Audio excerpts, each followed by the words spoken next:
Hi guys, I'm Jonathan from Pintu, from Indonesia, and we are joined by somebody very special from Gala Games. There's Jason Brink in the chat or in the stream, I guess. Hi, Jason. Hello, how are you doing today? I'm doing very well. It's nighttime here, and it's very early morning for you. So thank you for joining us on this call. The way it goes. Thank you for taking the time to meet up with me. I know it is pretty late there right now. Right. Yeah. Yeah. I guess everybody's making sacrifices for this, but we're excited to chat about blockchain, about crypto, about gaming, exciting stuff. Although the market's not doing pretty well, but everything's still True. in development. Everybody's still building, and we would just like to hear the updates of what's going on in Gala and maybe get to know you more. So let's just Sure. dive right into it, right?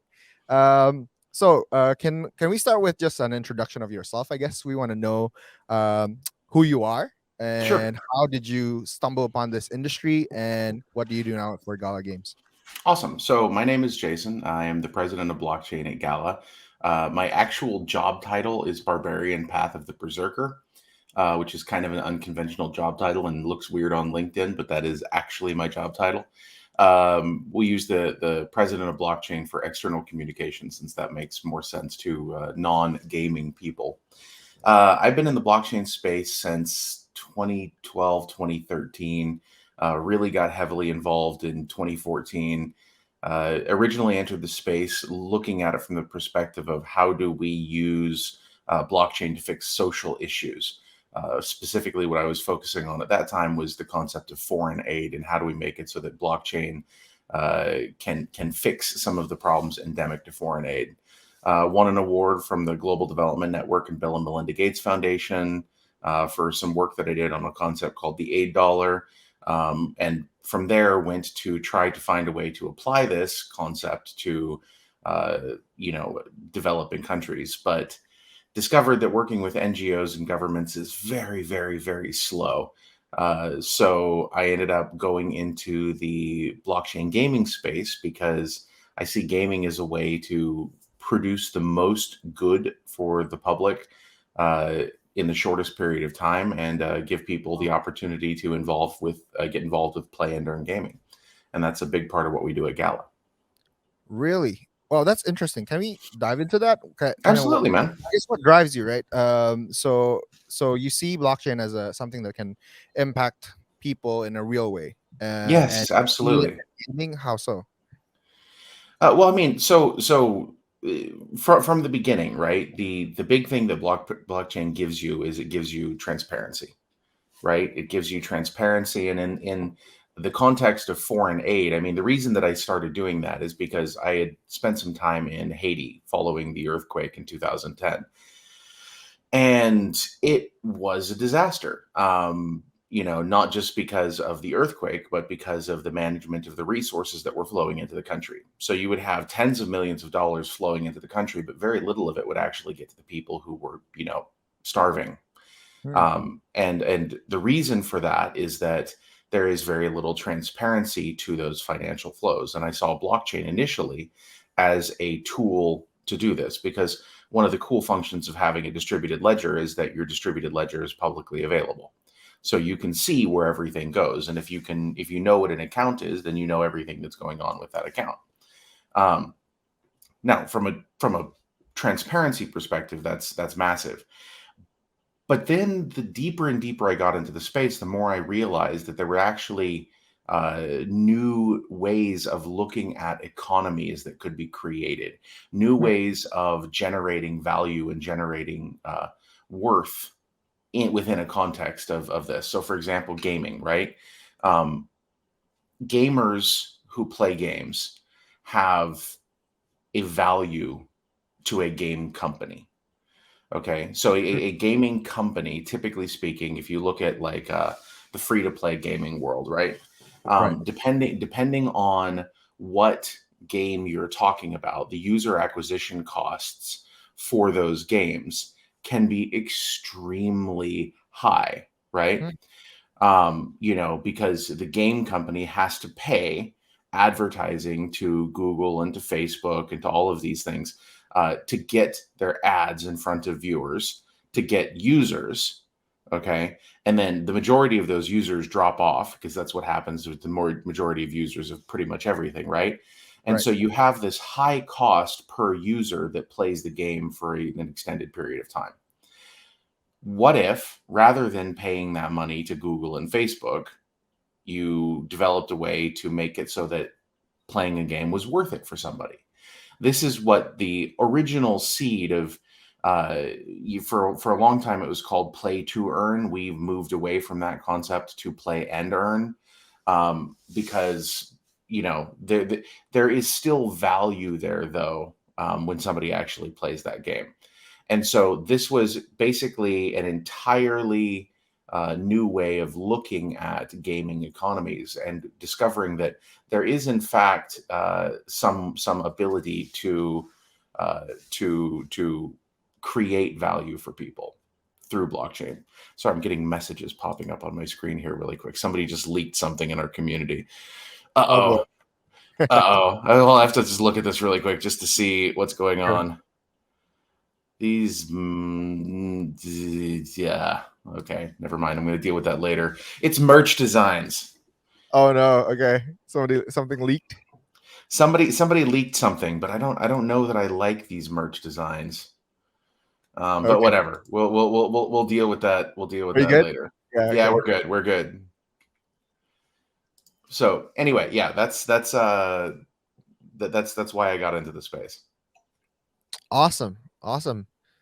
So I guess yeah, I'm pretty familiar. I guess everybody in the world is pretty familiar at this point about that phenomenon about play to earn, right?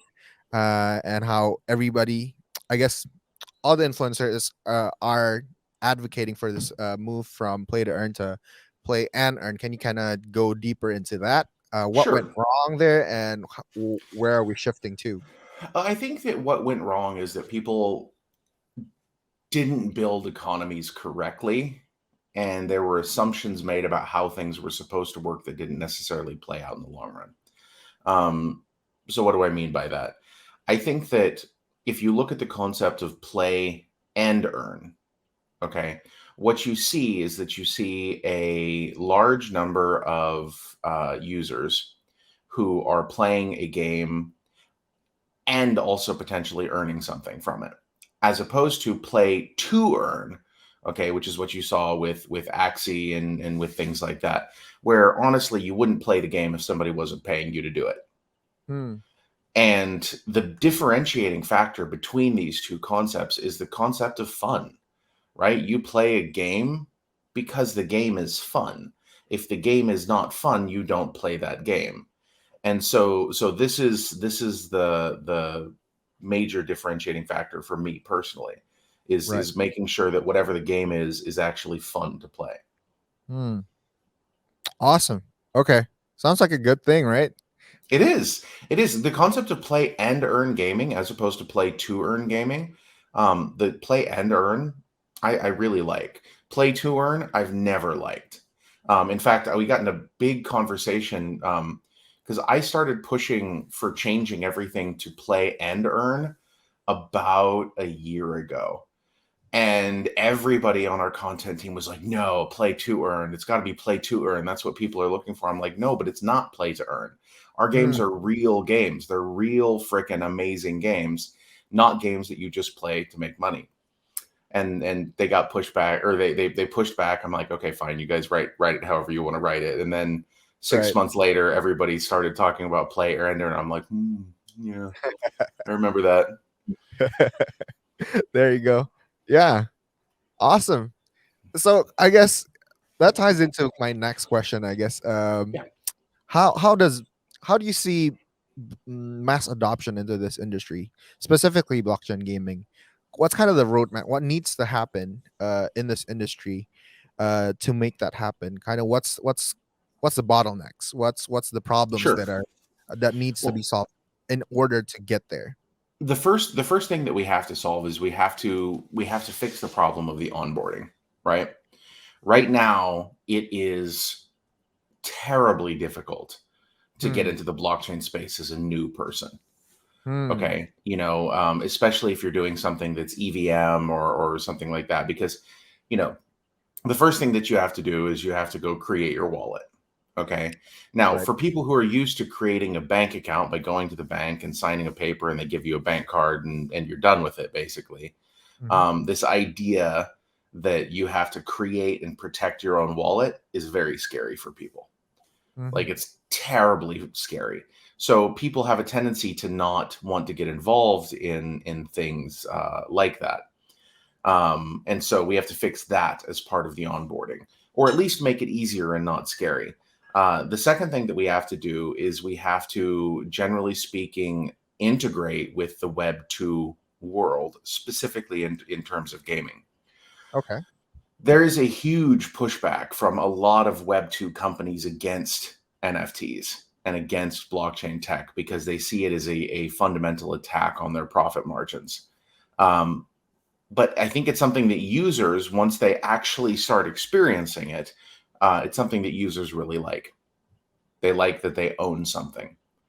And so it's very much a matter of finding ways to push through this resistance with these Web 2 companies, to get everybody on board and not fighting you on it. Because then you have to switch the narrative. I mean, there are certain platforms that write anti-blockchain stuff constantly, and a Hmm. lot of gamers look to those platforms for feedback and to set the tone of the industry.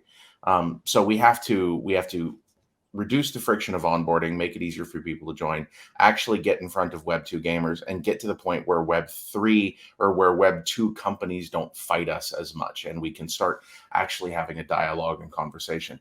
If we do those three things, we will succeed massively. At Gala, we've worked really, really hard to do this. We have a partnership with Epic Games. We've got a few different games going on Epic. We also have a non NFT version of a game going on Steam, okay, Okay. which doesn't have any NFTs in it, doesn't have any blockchain interaction, because as everybody knows, it has been talked about widely, Steam is quite anti blockchain.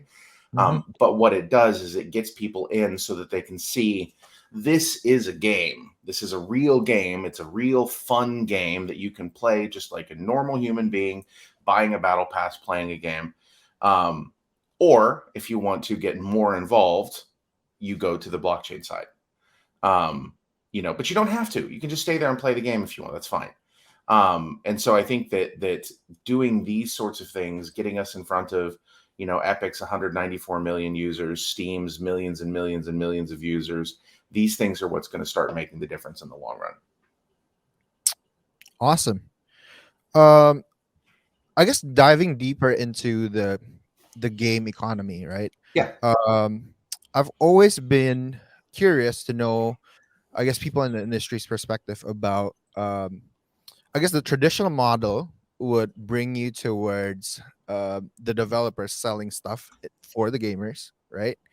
And then the other side of it is the play to earn side, or the fully 100% NFT and player to player economy side, where there's a lot of, I guess, game theories to craft, and if you can achieve those game theories, you get benefits and you can Mhm. earn money, right, from it. Sure, sure, uh, sure. is there a spectrum to it in terms of why don't NFT games kind of just go towards the traditional side where you release limited NFTs, and then the players still own it, right? But they can sell it, they can resell it. It's just Mhm. an NFT instead of on a Web2 server.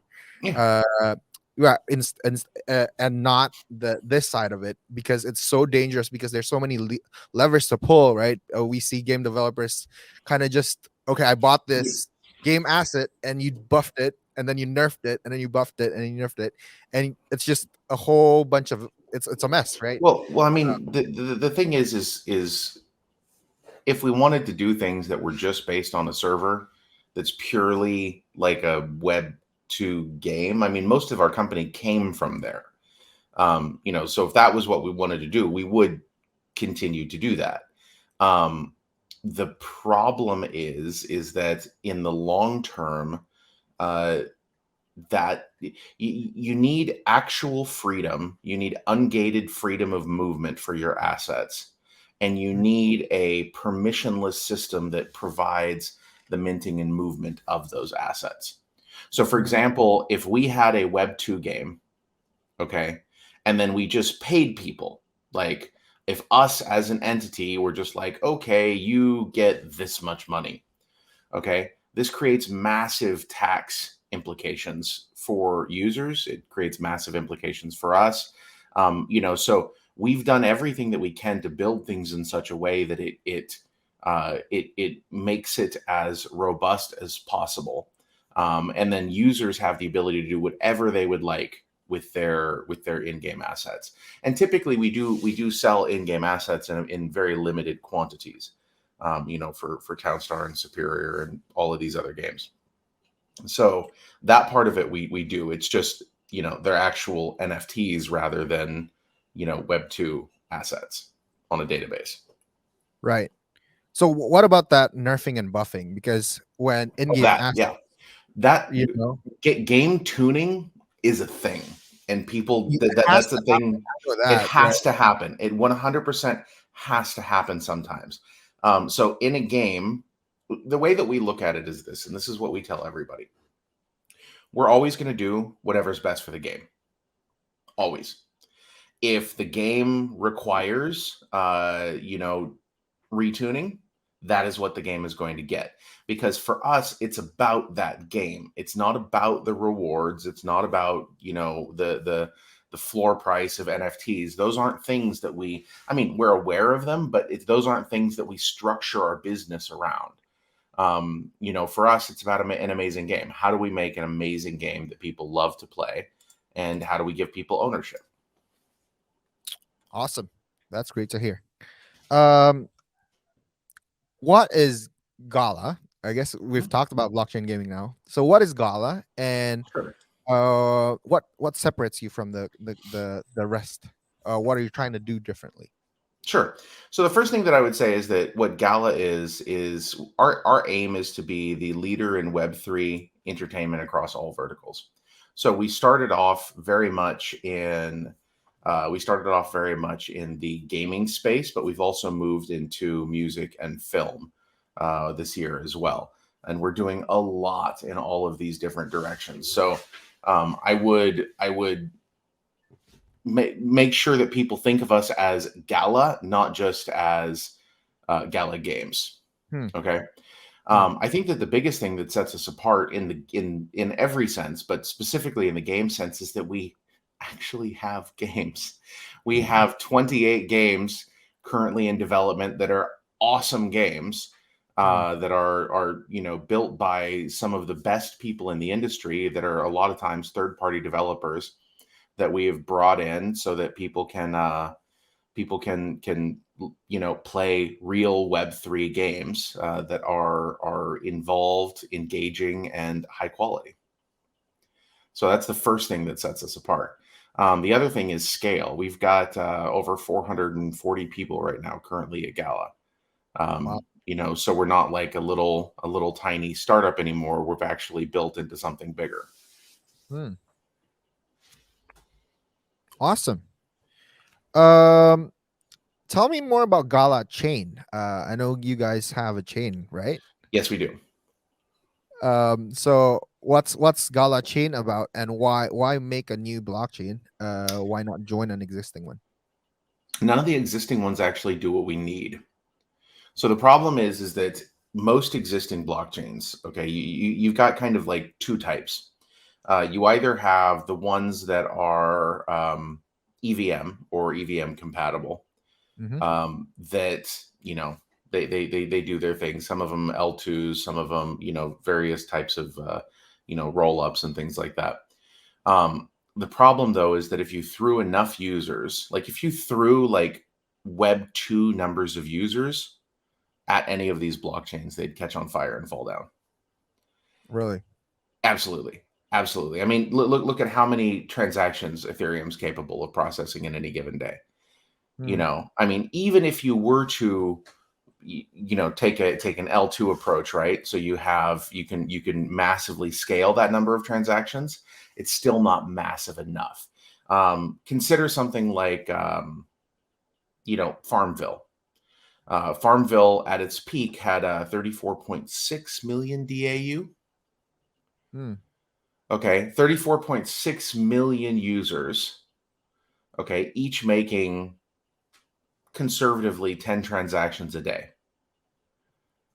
Suddenly we Right. have 360 million different transactions going through on any given day. Hmm. Which is that's a substantial number, right? And so that's only one game. What do you Hmm. do when you have 100 games? You Right.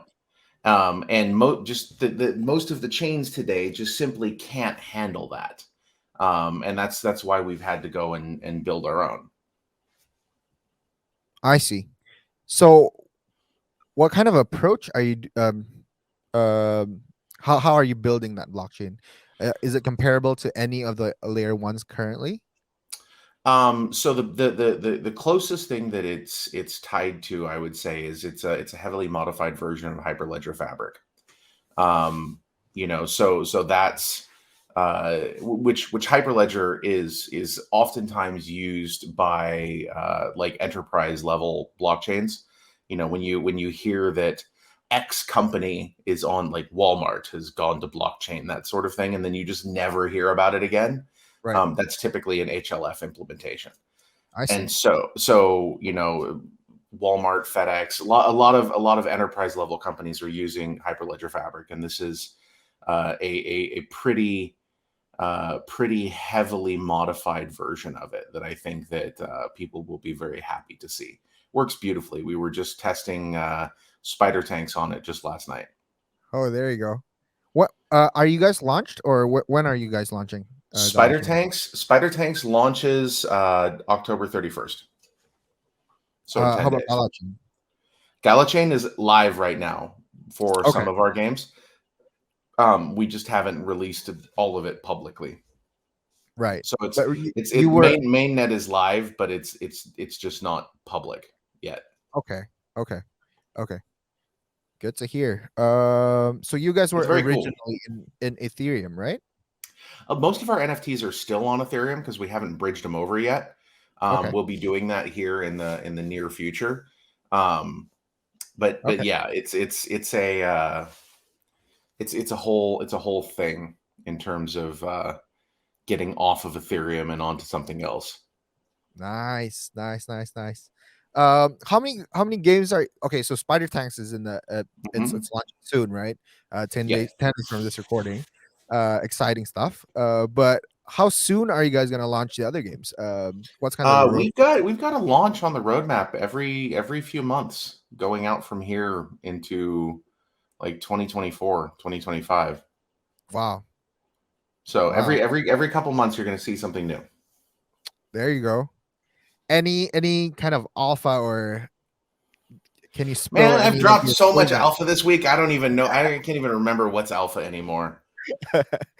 Any games that's not public yet, maybe, or is public and you're super excited about just personally that you love I'm playing? I'm really really really I'm really excited about Last Expedition. Last Expedition. Last Okay. Expedition is this brilliant game.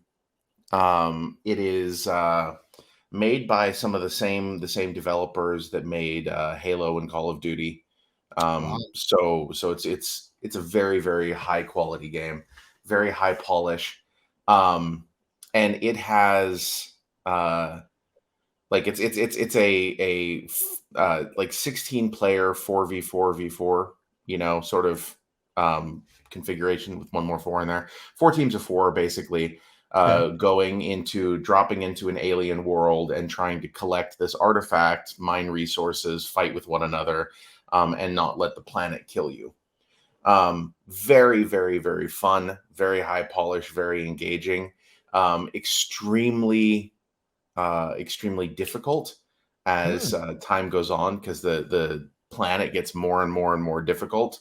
the longer you're on it. So the mobs get harder to kill, faster, stronger, all of Right. that. But the version of the game that is available externally that people can see right now, and you can look it up, like Jake from On-Chain Gaming, played it for a while, streamed it a little bit. Go look at some of their stuff, and Mm-hmm. you can see that from a Web3 game, it's probably one of the better ones out there already, just in terms of quality. But it's going to be incredibly beautiful. The new stuff that I'm seeing on the back end that has not being released yet. Yeah, I Cool. yeah. Sounds exciting. So first person shooter? Yeah, first person shooter. Cool. Cool. Cool. Cool. Cool. I'm an FPS guy myself. That would be interesting. So survival deathmatch hybrid type of game mode. Yeah, survival squad deathmatch, kind of. I mean, there's There you going to go. be other game modes and stuff too, but that's the main thing. Hey, very neat. Any timeline for that? I believe there's going to be another playtest in December. Okay. There you go. Yeah, December, guys. December. I Okay. think. I think I could be You wrong. think? Okay. You got to check with PR. Exciting stuff. So with Indonesian market, Yeah, we're from Indonesia, right? We're right, one of the largest centralized exchange here in Indonesia, and we try to educate our users, and we just advocate for education within our community. right. And we do have a big gaming market, especially in Southeast Asia. We're number one in Southeast Asia. Uh, Indonesia's number one in a lot of things. I'm a big fan of Indonesia. right. We have a large population. Currently, I think statistically around 100 million gamers, $2 billion in revenue last year, I think, in gaming. So what's kind of the plan? I guess, do you have a regional plan to kind of um, get Gala here, exposure here, community? We absolutely do. That's something that I would really like to see kicking off here before too terribly long. We have some pretty deep connections in Southeast Asia in general. I lived in Thailand for 10 years almost. And I've spent a lot of time there. I've spent a little bit of time in Indonesia as well. And so definitely want to make sure that we grow that community there. What we want to do, and this is a deliberate choice on our part at this point in time. And this may seem weird. I'm pretty Okay. sure it's going to seem weird. Okay. Um, we notice that certain countries have much deeper focus on different aspects of blockchain projects. Hmm. Okay. Okay. um and these basically, long story short, is that if people are only going to look at what we're doing from a perspective of what is the token price, then that's not a community in that specific area that we want to lean into yet, because we want to get gamers, not just speculators. Right. Okay. Right. And so there are different, like some places in the world, they have a tendency, like the culture of their blockchain community is very, very broad. Okay. Right. So Right. if you go to the UK, a lot of our users in the UK, I went and I met up with a bunch of them about a month ago. You go and you hang out with them and you talk to them, and they're all interested in the technology. They're interested in the tech, they're interested in the games, they're interested in the narrative, the story, the lore behind the games, things Right. like that. Other groups have a tendency to focus purely on what they see as their return on quote unquote investment, which Right. is not the way that we think of things at all. Right. And so, in fact, even in our own channels that we control in our Discord and things like that, we don't let people talk about ROI, token price, these sorts of things, because they present regulatory issues. And Hmm. so, from the perspective of growing the community, we have to be careful how we do it, because if we go in and we bring in a whole bunch of people, okay, Right. and all they want to do is talk about the token price, and we end up having to kick them out of our Discord, because they won't stop, it Right. actually hurts the growth of the community. Right. So what I and this is one of the reasons, and this is why we're having this AMA with your interview right now with you here, is because we are looking at pushing into these new areas. Okay, but we're looking into doing it leading with the game's first foot. And Mm, because we haven't had a bunch of things live up until this point in time, we didn't want to do that because the only thing that people might want to try to do is come in and buy a token or buy NFTs, which, it's fine if people do that, but we don't want that to be the sole focus. We want them to come in and play games and, join the community rather than just go buy a token and then, spam me on Twitter about what the token price is. there you Not that go. that happens. Yes. Yes. Yes. Yes. I think with education, I think too, there will Yeah. be more and more people who are aware of the technology, of the exciting stuff that blockchain gaming is Oh, doing yeah. for the gaming industry. Well, what we're doing is really, really cool stuff, man. I just hate to see it like stuck in this, what is the token price today? Why Right. is the price down? Why is the price up? Why no moon? Why no, Right. like Right. Right. when Lambo, you know, Well, that stuff is negative for the community. It actually hurts things. right. And so we want people to see the games, to play the games, and to join the community in ways that aren't purely focused on just tokens. Awesome. Awesome stuff.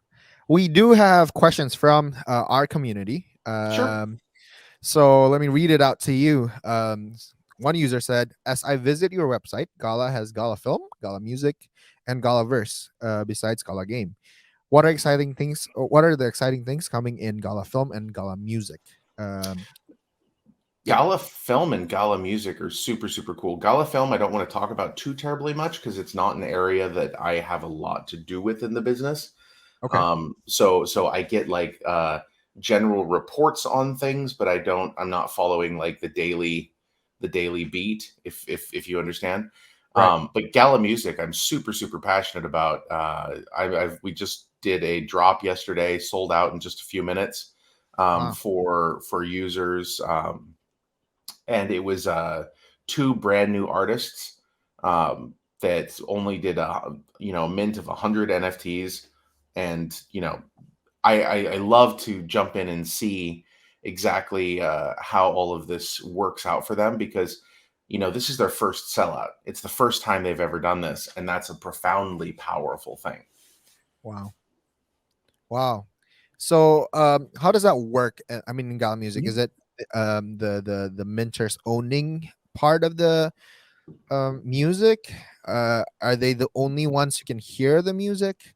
No, What's so basically, long story short, not going into like a full, you know, drill down on the entire ecosystem.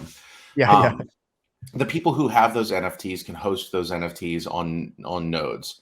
People can then listen, and there will be an amount of token that is received by the person who owns the NFT and by the person who runs the node. I see. Okay. Yeah, Cool stuff. Cool it stuff. is. It's very cool. Very cool. Very cool. Another question. Game design and development is very different from crypto development. Very And much many so. Yes. play to earn games or play and earn games launched recently failed to deliver the fun aspect in the game. Very accurate. So how Very has accurate. how has the team's experience helped Gala in sorting out these issues to come out with a fun to play and earn game project? We make real games, man. I mean, we're not making like 3v3 cardboard fish battlers. I mean, these are real ass games. These are, they're real games. So I really definitely encourage people to check out Spider Tanks. It's a 3v3 MOBA light battler. Super fun. Super, super fun. Check out Superior, okay, which has some of the coolest in-game art I think I've seen in a really long time. It has a very Borderlands-esque feel to it to me. Super fun, absolute riot to play. And these are the things that we want to see people jumping into and playing more. We want people to have real games.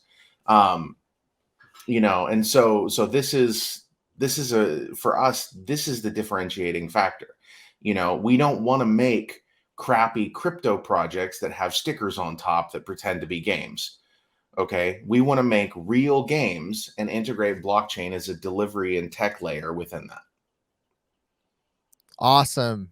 Awesome. Great to hear. I guess last question from me. Something just popped into my head. Sure. Of course, competition is always healthy in a healthy manner, right? Just pushing. I guess everybody's still pushing this adoption for crypto gaming, Yep. for ownership of digital assets, and it's great. Who do you respect and admire? And I guess within the industry, within this industry, the player, the crypto gaming industry, who do you respect and kind of There's, you see as a thought leaders here?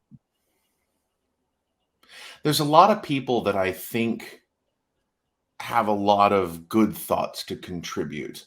And I tend to yeah, I'm a very respectful person. I pretty much respect everybody. That's how my mother raised me. But I don't see that most people in this industry, Mm-hmm. like this industry, Mm-hmm. I don't see them as being in the same industry as we are. Hmm. We're not just a project that we're not a crypto project that makes crappy games. Hmm. Most other projects out there, they fall into a couple categories. Okay, they're Okay. either building something that's not a game. Okay, Okay. it's more of a metaverse platform. Okay, so you have like the Sandbox and Decentraland, and I know Seb and Nico and all of them. They're absolutely fantastic. What they're building is super cool. It's just not the same thing as what we're building. Okay. Right. Then you have other companies that build single games. Okay. You have, this is where you have your Illuvium and your Star Atlas and your things like that. Super cool projects. Absolutely neat. No, nothing that I would say against them. And I appreciate what they bring to the space. Also, not what we're doing. Okay. Hmm. We've got 28 different games. 4 of them are internal, 24 of them are external, and it's a broad platform play. Like we want to be the blockchain Steam or the blockchain Epic. Hmm. And so it's just a very different thing. So there's a lot of people I respect, but I don't see any of them as quote unquote competition, really, if that makes sense. I see. Okay. Cool. That's neat stuff. Um, I guess last words, or just can you conclude our conversation? I guess, do you have any message for our community here in Indonesia, for this part of the podcast? Sure. I would invite you guys to come join our Discord. Join us at galagames.chat. Just don't talk about token price and things like that, please. I You'll get don't want to banned. ban you. Yeah. Um, and make sure that you follow us on Twitter at Go Gala Games and then mine at Bitbender Brink on Twitter. We are doing right now as we go into these launches, we're doing a lot of giveaways. So definitely make sure that you hop in on that. There you go. There you go. There you go. That's Awesome, so guys. cool. Awesome. Thank you so much for being here, for My talking pleasure, about man. all My this pleasure. stuff. It's always awesome to talk about blockchain and stuff and educate our community here in Indonesia. Thank you so much, Jason. Thank you, And man. I yes, appreciate it. yeah, we'll see you around. We'll see you guys again next time on another episode of these talks. Thank you. Peace out, guys. Peace out.